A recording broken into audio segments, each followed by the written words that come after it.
सर्दियों का मौसम चल रहा था। जंगल और पहाड़ों पर अधिक बर्फबारी हो रही थी, जिससे सभी पंछियों को बहुत समस्याएं आ रही थी। जंगल में एक चिड़िया बाहर ही बैठी कुछ अकेले में सोच रही थी, जिसका नाम जादुई था।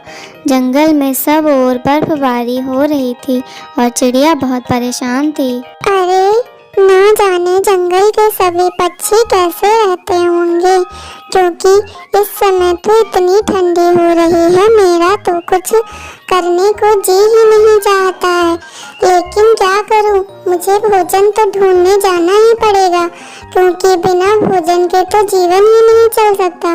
मैं भोजन ढूंढ कर अभी आती हूँ।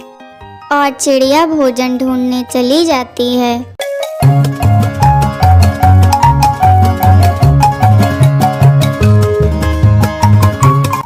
सुबह से शाम हो जाती है, लेकिन चिड़िया को भोजन कहीं भी नहीं मिलता है।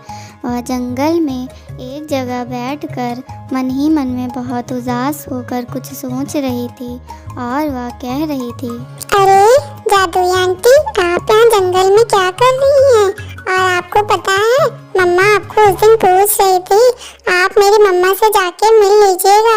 मम्मा कह रही थी कि जादुई बहन बहुत दिनों से मिलने नहीं आई है, क्या आपको उनकी याद नहीं आती है?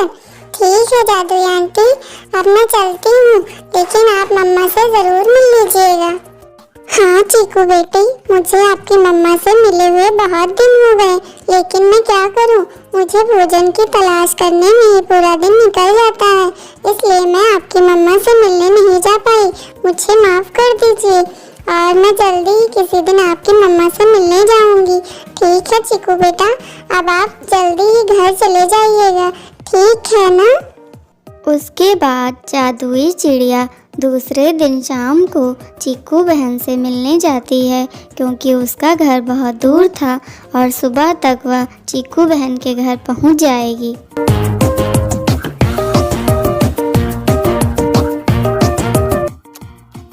बताइए जादुई बहन, क्या चल रहा है आजकल आपके जीवन में? आप तो मुझसे मिलने भी नहीं आती। मैंने जब से दूसरे जंगल में रहना शुरू किया है, आपको तो मेरी याद ही नहीं आती। क्यों जादुई बहन, आपका क्या मुझसे मिलने का मन नहीं करता? आप कभी कभी मुझसे यहाँ मिलने आ जाया करिए। क्या बताऊँ मीनू बहन, मेरे जीवन में क्या ही चल रहा है। जिन चिड़िया के जीवन में बच्चे ना हो, उसका जीवन कैसे रहेगा? मेरा तो कोई बुढ़ापे का सहारा भी नहीं है। इसी बात को लेकर मैं सदैव दुखी रहती हूँ। मैं आगे चल के क्या करूँगी अपने जीवन में?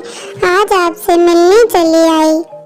चिड़िया घर जब वापस आती है तो देखती है कि वहाँ पर एक घोंसले में 2 अंडे रखे हुए थे, जिन्हें देखकर चिड़िया बहुत खुश हो जाती है और भगवान का शुक्रिया अदा करती है और उसी के साथ अपना जीवन यापन खुशी खुशी करने लगती है।